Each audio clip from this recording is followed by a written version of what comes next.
சமூக சொந்தங்களுக்கு வணக்கம். மற்றொரு போர் நிலவரம் தொடர்பான காணொளியோடாக இணைந்திருக்கிறோம். இந்த காணொளியில் என்ன பார்க்க இருக்கிறோம் என்றால், காசா இனப்படுகொலையில் புதிய ராக்கெட்களை பயன்படுத்தும் இஸ்ரேல், இது சொர்க்கத்திற்கும் நரகத்திற்கும் இடையிலான போர், காசா போர் தொடர்பில் அமெரிக்கா சர்ச்சை கருத்து, ஈரானுடனான ஒப்பந்தத்தில் இருந்து அமெரிக்கா விலகும் இஸ்ரேல் திட்டவட்டம், உக்ரைன் போர் விவகாரம், வடகொரியா சர்வதேச சட்டத்தை மீறியதாக தென்கொரியா குற்றச்சாட்டு, ட்ரம்ப் திட்டம் இனி பலிக்காது செருப்படி கொடுத்த மார்க் ஹார்னி போன்றதான அண்மைய செய்திகள் குறித்து விரிவாக பார்க்கலாம்.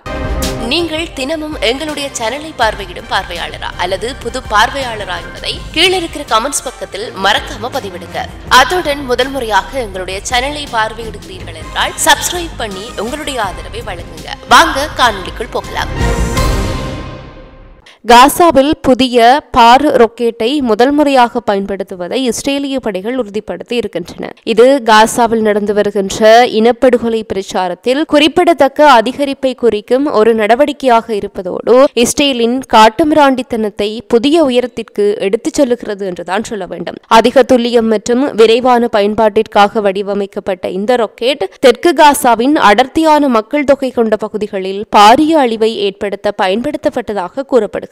இஸ்ரேலிய ராணுவ அறிக்கையின்படி ஹமாஸ் மற்றும் பிற பாலஸ்தீன எதிர்ப்பு குழுக்களின் நிலைகளை தாக்க 282வது பீரங்கி படைப்பிரிவால் துல்லியமாக வழிநடத்தப்பட்ட ராக்கெட்கள் பயன்படுத்தப்பட்டதாக கூறப்படுகிறது.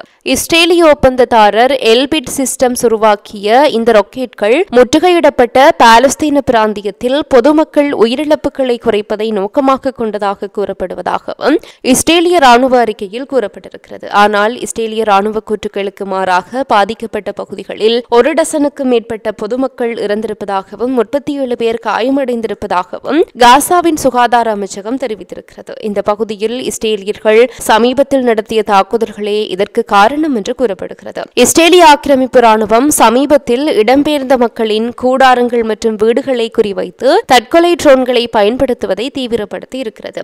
ட்ரோன்களின் எச்சங்களின் புகைப்படங்கள் மற்றும் வீடியோக்களை வெடிமருந்து ஆராய்ச்சியாளரும் முன்னாள் அமெரிக்க ராணுவ வெடிமருந்து அகற்றல் நிபுணரான ட்ரெவர் பால் மதிப்பாய்வு செய்து அடையாளம் கண்டிருக்கிறார். தற்பொழுது இஸ்ரேல் புதிதாக பயன்படுத்துகின்ற பார் ராக்கெட்டின் விளைவுகளை பொறுத்தவரைக்கும் கூடாரங்கள் மற்றும் பள்ளிகளை தாக்குவதற்கு இஸ்ரேல் முன்பு பயன்படுத்திய குண்டுகள் மற்றும் ஏவுகணைகளைப் போலவே இருக்கின்றன. மிகப்பெரிய வித்தியாசம் என்னவென்றால் இவை சுற்றித் திரியும் வெடிமருந்துகள் என்று கூறப்படுகிறது. அங்கு அவை ஒரு குறிப்பிட்ட காலத்திற்கு இலக்கை வட்டமிட்டு பின்னர் தாக்கக்கூடியது. இஸ்ரேலிய ராணுவம் ஏற்கனவே கண்காணிப்பு தொழில்நுட்பங்கள், செயற்கை நுண்ணறிவு மற்றும் பிற டிஜிட்டல் கருவிகளை பயன்படுத்தி முற்றுகையிடப்பட்ட பாலஸ்தீன பகுதியின் குடியிருப்பு பகுதிகளில் பாரிய அளவிலான அழிவுகளை ஏற்படுத்தி வருகின்ற நிலையில் இந்த ராக்கெட் பயன்பாடும் முக்கியத்துவம் பெறுகிறது. காசா மற்றும் பிராந்தியம் முழுவதும் இருக்கின்ற பிற இடங்களில் நடந்த மிருகத்தனமான ராணுவ நடவடிக்கையில் ஒரு நன்மையை பெற இஸ்ரேல் புதிய செயற்கை நுண்ணறிவு கருவிகளை உருவாக்கி இருக்கிறது. இதற்கிடையில் முற்றுகையிடப்பட்ட பகுதியில் திங்கட்கிழமை கிட்டத்தட்ட 40 பேர் உயிரிழந்திருப்பதாக காசா சுகாதார அமைச்சகம் தெரிவித்திருக்கிறது.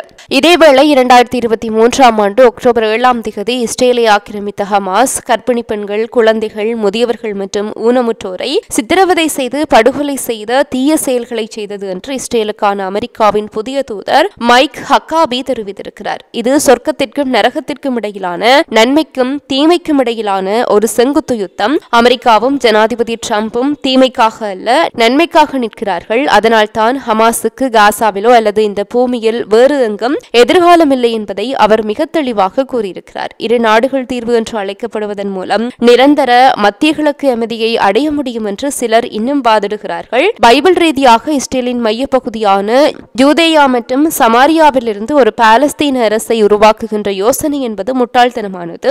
முட்டாள்தனத்தை தவிர வேறெதுவும் இல்லை என்று நெதன்யாகு கூறியிருப்பதாக ஹக்காபி சுட்டிக்காட்டி இருக்கிறார். காசாவில் ஹமாஸ் வெளியேற வேண்டும் என்பது மட்டுமல்லாமல் பாலஸ்தீன அதிகார சபை அதை கைப்பற்ற முடியாது என்றும் குறிப்பிட்டிருக்கிறார். நமது அழிவுக்கு சபதம் செய்த ஒரு ஆட்சியை நமது அழிவுக்கு சபதம் செய்த மற்றொரு ஆட்சியால் ஏன் மாற்ற வேண்டும் என்றும் ஹக்காபி கேள்வி எழுப்பியிருக்கிறார். யூதேயா மற்றும் சமாரியாவின் கட்டுப்பாட்டை பாலஸ்தீன அதிகார சபையிடம் ஒப்படைப்பது குறித்து பேசிய அவர், கடவுள் யூதர்களுக்கு நீண்ட காலத்திற்கு முன்பே அந்த நிலத்தை கொடுத்து விட்டார் என்றும் ஹக்காபி சுட்டிக்காட்டி இருக்கிறார். இஸ்ரேல் என்பது தேர்ந்தெடுக்கப்பட்ட மக்களால் தேர்ந்தெடுக்கப்பட்ட நோக்கத்திற்காக தேர்ந்தெடுக்கப்பட்ட இடம். நான் யூதனாக இருப்பதனால் இதை சொல்லவில்லை, அது உண்மையானது என்று தெரிவித்திருக்கிறார். 3500 ஆண்டுகளாக எதிராக உண்மையாக இருந்ததை நான் உறுதிப்படுத்துகிறேன். இது கடவுளின் நிலம் என்று ஹக்காபி சுட்டிக்காட்டி இருக்கிறார். இஸ்ரேலின் படைப்பு, உயிர்வாழ்வு மற்றும் வெற்றிக்கான ஒரே விளக்கம் கடவுளினுடைய கை இந்த நிலத்தின் மீது இருக்கிறது, அது எப்போதும் இருக்கும் என்றும் ஹக்காபி தெரிவித்திருக்கின்றமை பரபரப்பை ஏற்படுத்தி இருக்கிறது.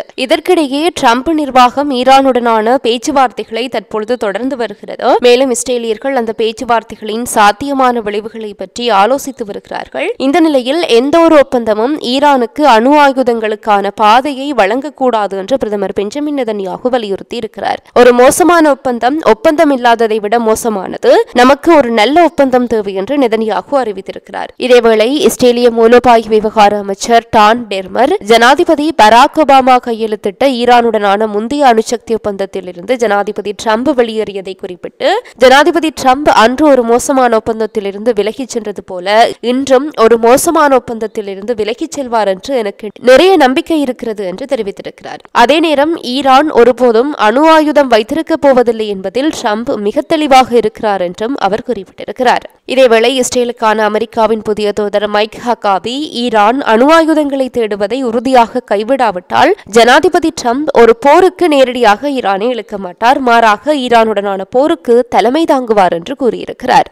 மறுபுறம் நேட்டோ அமைப்பில் இணைய முயன்ற உக்ரைன் மீது ரஷ்யா 2022ஆம் ஆண்டு போர் தொடுத்தது. 3 ஆண்டுகளுக்கு மேலாக இந்த போர் தொடர்ந்து நடைபெற்று வருகிறது. இதற்கிடையே ரஷ்யாவின் குர்ஸ்க் பிராந்தியத்திற்குள் உக்ரைன் படைகள் நுழைந்தன. தொடர்ந்து நடைபெற்ற தாக்குதலில் குர்ஸ்க் பிராந்தியத்தை உக்ரைன் தனது கட்டுப்பாட்டில் கொண்டு வந்தது. பின்னர் படைகள் மேற்கொண்டு உள்நுழைவதை தடுக்க ஆயிரக்கணக்கான ரஷ்ய வீரர்கள் எல்லையில் குவிக்கப்பட்டார்கள். இதில் ரஷ்யாவுக்கு ஆதரவாக வடகொரியாவும் சுமார் 15,000 வீரர்களை அங்கு அனுப்பியது. ஆனால் உக்ரைன் தாக்குதலில் சுமார் 4,000 வீரர்கள் இறந்தார்கள். இதையடுத்து கடந்த ஜனவரி மாதம் மேலும் 3,000 வீரர்களை ரஷ்யாவுக்கு வடகொரியா அனுப்பியது. இதனால் உக்ரைன் தாக்குதலை முறியடித்த ரஷ்யா குர்ஸ்க் பிராந்தியத்தை மீண்டும் கைப்பற்றியது. எனவே உக்ரைன் ராணுவத்தால் புதைத்து வைக்கப்பட்ட கன்னிவெடியை அகற்றுகின்ற பணி தற்போது தொடர்ந்து நடைபெற்று வருகிறது. இதற்கிடையே குர்ஸ்க் பிராந்தியத்தை கைப்பற்ற உதவிய வடகொரியாவுக்கு ரஷ்ய அதிபர் விளாடிமிர் புதின் நன்றி தெரிவித்திருக்கிறார். இதுகுறித்து அவர் என்ன சொல்லியிருக்கிறார் என்றால், குர்ஸ்க் பிராந்தியத்தில் நிறுத்தப்பட்ட வடகொரிய வீரர்கள் ரஷ்யாவை தங்களது சொந்த தேசம் போல கருதி வீரத்துடன் போரிட்டார்கள்.